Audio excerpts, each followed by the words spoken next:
Asyhadu an la ilaha illallah wa asyhadu anna Muhammadar Rasulullah.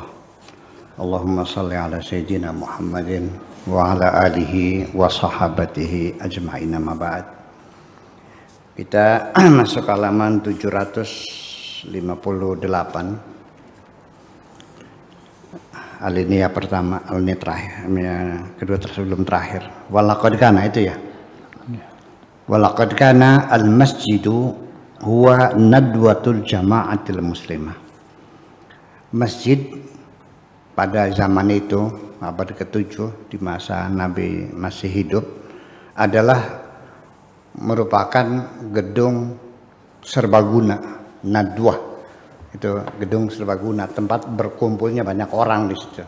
Balai pertemuan lah.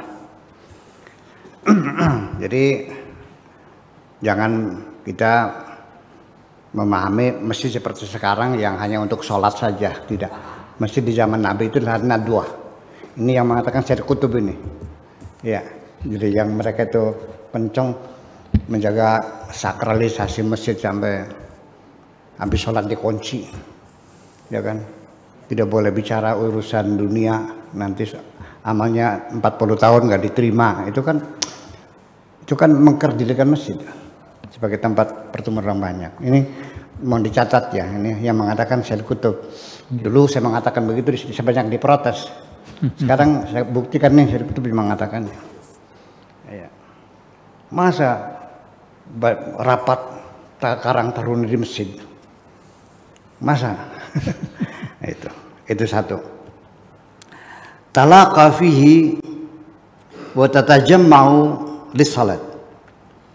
Di situ mereka bertemu, mereka berkumpul untuk melakukan salat.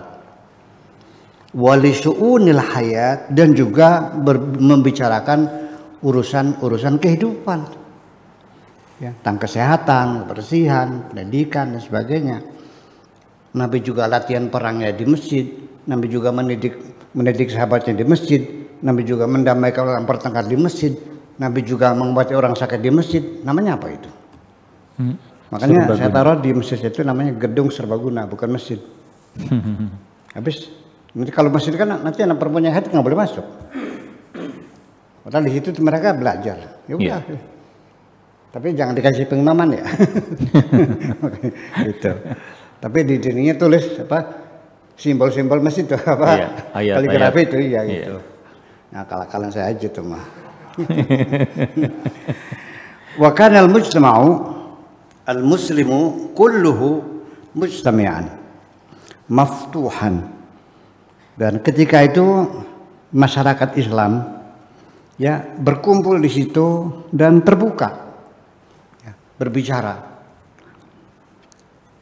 Tu'radu ya muskilatuhu, persoalan-persoalan mereka, masalah-masalah mereka, muskilah mereka dibicarakan di situ, di gedung pertemuan itu. Allati laysat bi asraril qiyadah fil ma'arik. Selain masalah rahasia strategi pimpinan dalam strategi perang ya tidak dibicarakan, itu mah yang sifatnya umum lah masyarakat gitu. Wa ghairiha dan sebagainya. Wallati laysat bimasaila syakhsiyatin, dan juga yang bukan merupakan persoalan personal pribadi ya tentu tidak dibicarakan di forum umum, tapi masjid itu membicarakan persoalan kehidupan bersama, kebersihan, kesehatan, pendidikan, keamanan dan sebagainya. Kalau pribadi ya nanti bicaranya secara privat ya menghadap Nabi langsung ya, menanyakan masalah pribadi, masalah seksual, masalah itu pribadi. Kalau masalah umum ya dibicarakan di masjid seperti itu. Bimasaila saksiyatin bahtah la yuhibbu ashabuha antalukaha al-alsun. Di mana yang punya masalah tidak ingin yang sampai nanti menjadi pembicaraan orang banyak lah. Jadi bahan gosipan. Aradan aman sebagai satu pemaparan umum. Wa kana hadzal mujtama' al-maftuh min thamma mujtama'an nadhifan. Masyarakat yang terbuka, masyarakat yang punya open policy kalau sekarang mah. ya, keterbukaan itu merupakan masyarakat yang bersih, ya, nazif. Talqal hawa, udaranya segar. La yatajannabuhu liyubayyita min wara'i dhahrihi, ya, terbuka, tidak ada desas-desus di belakang, ya kan, nggak ngopet, nggak ada buntutnya, artinya terbuka semuanya, diselesaikan di depan bersama-sama, tidak berbicara di belakang, ya, yang membuat opini-opini yang berbeda. Kalau sekarang illal ladzina yata'amaruna alaih, kecuali yang mereka berkumpul terpisah berbicara tersendiri, itu adalah orang-orang yang melakukan konspirasi. Ta'amur itu konspirasi, muamarah itu kalau bahasa Malaysia namanya runding-runding jahat. Konspirasi, runding jahat, kitanya ya udah konspirasi kita aja. Au ala mabda'in min mabadihi, atau juga mereka mengadakan kumpulan tersendiri membahas prinsip-prinsip, punya visi dan misi sendiri, ya. Mustami'atan minal munafiqina ghaliban, umumnya itu para orang-orang yang munafik. Wa kadzalika iqtaranat an-najwa bil munafiqin fi mu'dham mawadi', dan biasanya perkumpulan rahasia atau organisasi di bawah tanah itu biasanya yang mengelola orang-orang munafik, ya. Nah, itulah makanya sejarahnya, inilah makanya dalam fikih Islam yang kita pelajari, di satu desa tidak boleh ada dua masjid. Karena masalahnya politis. Masa rapat dua tempat? Sedangkan itu punya misi yang sama. Satu, kedua juga demografi masih sangat sederhana. Nah, sekarang hukum itu mau diterapkan, ya ngapain persoalannya? Ini mumpung ingat ya, mengingat masjid sekali lagi. Jadi ini kasusnya di Indramayu ini sering sekali ada orang bikin masjid. MUI-nya menyatakan tidak boleh karena dalam satu desa. Padahal masjid yang ada sudah nggak muat dan juga jaraknya jauh, tetap nggak bisa, kan aneh. Kemudian juga mau menghukumi juga masjid-masjid di sekolah-sekolah juga nggak boleh buat sholat Jumat, karena di fikihnya harus muatin tinggal di situ penduduk, quorumnya 40 orang, sedangkan sekolah kan bukan tempat tinggal. Ya nggak bisa dong. Masjid sekarang di sekolah itu bukan untuk melakukan ibadah sholat yang seperti di fikih, bukan. Ini sedang melatih anak-anak didik kita suruh melakukan sholat. Kenapa dilarang? Di kota-kota besar nggak boleh masjid ada dua, memang diperbesar. Karena ini bangunannya sudah 20 tingkat, mau dibongkar gitu. Lahannya nggak ada lagi. Ya makanya boleh saja berhadapan masjid, nggak ada masalah. Kan di sana sampai sekarang juga banyak di kota-kota besar masjidnya itu ya berdampingan, nggak masalah. Nah itu. Jadi artinya konsep kemasjidan itu sudah bergeser dari pada zaman Nabi dengan sekarang. Karena sudah berbeda masalahnya. Sebab yang dikhawatirkan adalah nanti terjadi pemecahan kelompok ya, karena menjadi mempersulit. Dulu demokrasinya bukan seperti ini.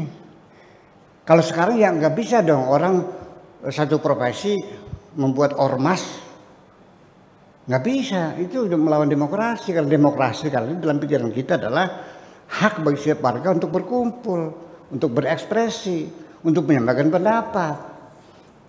Namanya partai-partai itu najwa. Jadi bukan berarti Islam ini diktator, memang kondisi seperti itu. Ya kalau sekarang nggak boleh dong ada organisasi masyarakat yang disebut profesi, namanya PGRI, dilarang gitu, nggak boleh. Nanti Poktan nih nggak Poktan ya, ya kan? Mau apa lagi? Ya pergunu, ya nggak bisa. Ya kan demokrasi. Pada zaman itu memang tidak boleh begini. Jadi harus bersatu di dalam wadahnya, ada masjid. Silakan dijalankan bersama, kan begitu. Makanya kan sholatnya dipersingkat 2 rakaat, tapi setelah sholat kan dikasih pengarahan dulu. Ya. Khutbah pertama namanya itu menyampaikan laporan pembangunan minggu yang lalu. Pidato yang kedua yaitu juga menyampaikan program minggu depan. Jadi setiap minggu dievaluasi. Nah, sekarang khutbah Jumat tidak pernah masalah pembangunan. Usikum wa iyaya. Khutbah lagi usikum. Nah, ini saya mau cerita lagi deh.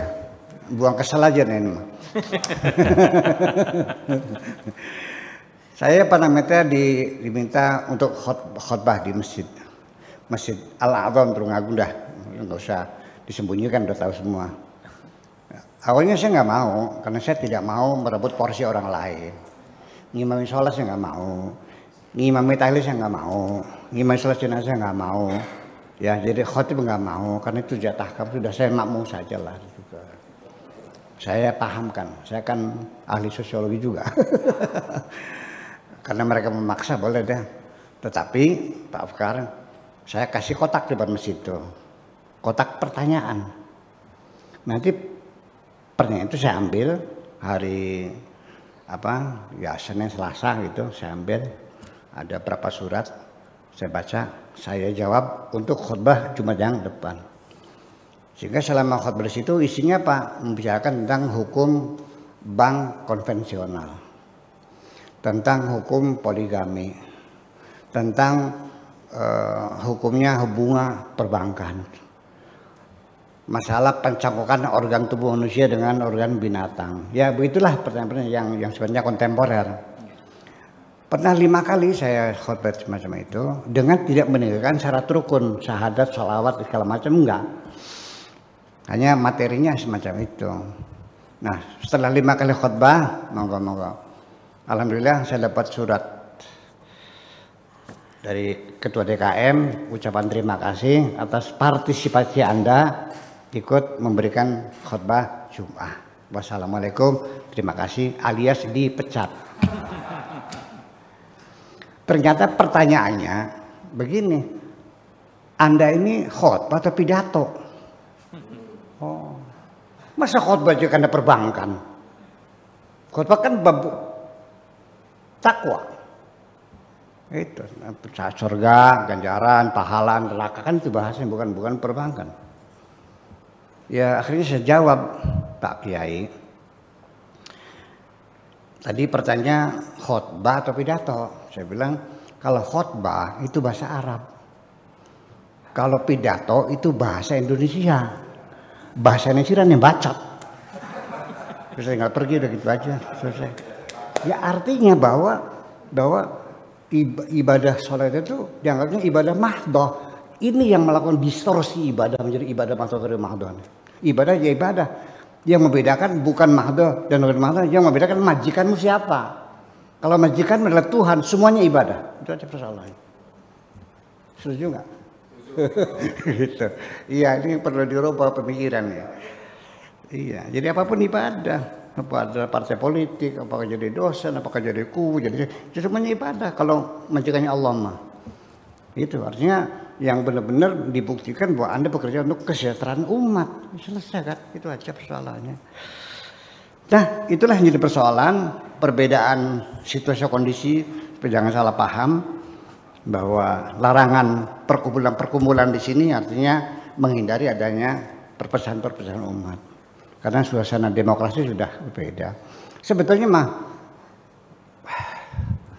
gagasan-gagasan awal demokratisasi umat itu sudah dimulai. Nabi tidak pernah menetapkan suksesi. Nabi tidak pernah membatasi bentuk pemerintahan. Apakah kerajaan, apakah kesultanan, apakah republik, enggak ada kok. Terserah, silahkan dibicarakan bersama.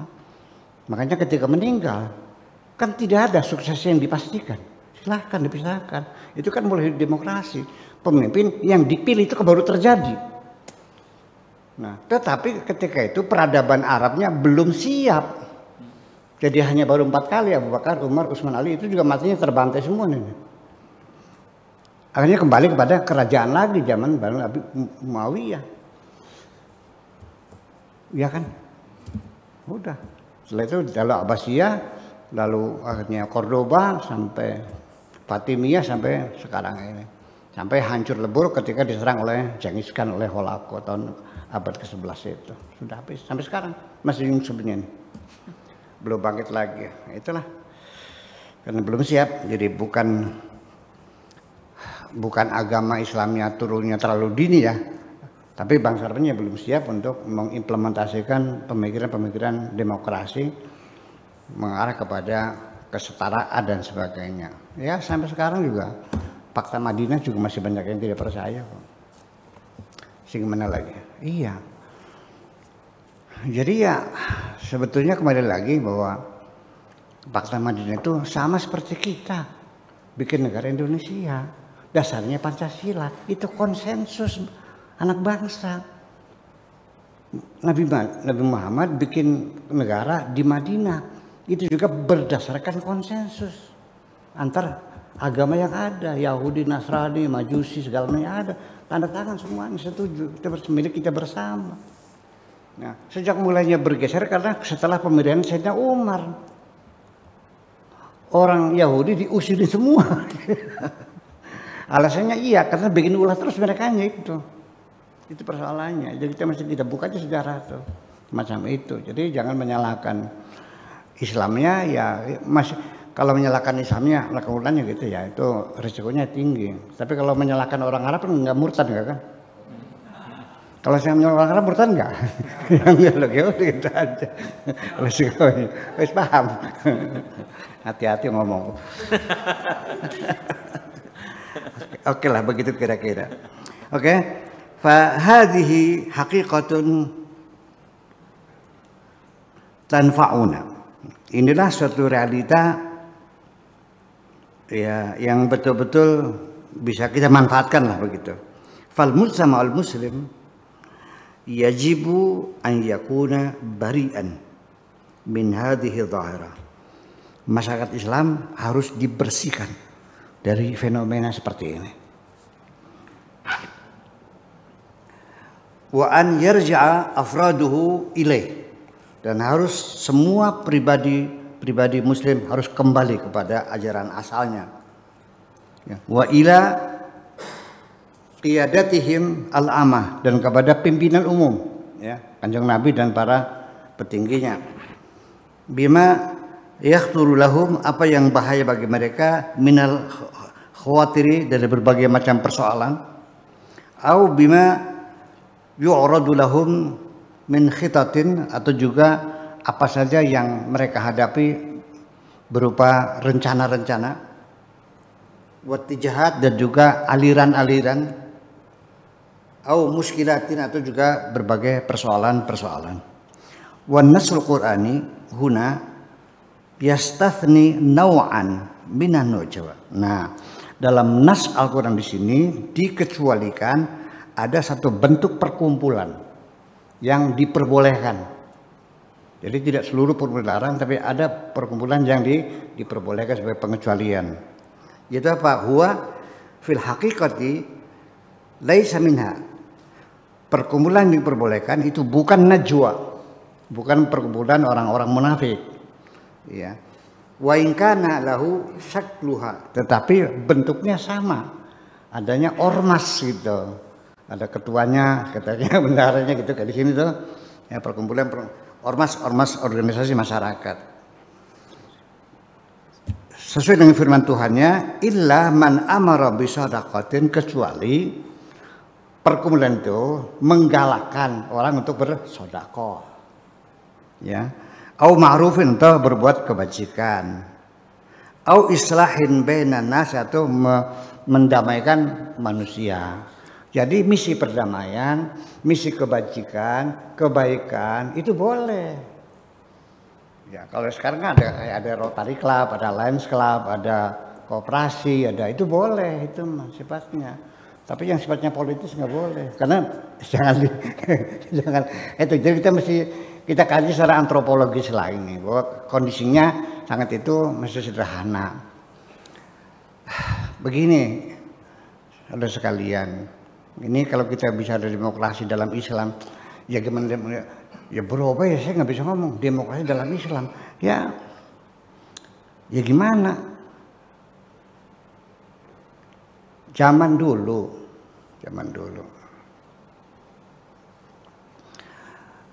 Tidak seperti sekarang. Dulu mah eksekutif, legislatif, yudikatif bisa tangan satu orang. Raja diktator. Nggak ada undang-undang dasar, nggak ada peraturan, nggak ada perpu. Pokoknya Namrud, Fir'aun, apa yang keluar dari mulutnya itu hukum. Iya. Kalau sekarang kan tidak. Orang berbuat jahat yang nangkap polisi. Ya, diproses sampai statusnya tertuduh atau tersangka. Setelah itu disilibatkan kepada kejaksaan. Ya, ditentukan pasalnya berapa, ayatnya berapa, tindakannya apa, hukumannya apa. Setelah itu diputuskan di pengadilan menguji kebenaran tuduhan ini. Ada pembelaan, ada pengacara, ada advokat, ada penasihat sebagainya. Dulu mah nggak ada. Dikira dulu seperti ini. Ya pokoknya raja bunuh ya bunuh. Tukang sihir yang pada masuk Islam dia menusa. Potong jadi potong tangannya, kakinya potong kakinya, selesai, nggak ada urusan. Zaman dulu Nabi Muhammad yang pertama-tama memulai menggunakan adanya legislatif itu badan hukum, tapi tetap masih dalam kendali Kanjeng Nabi.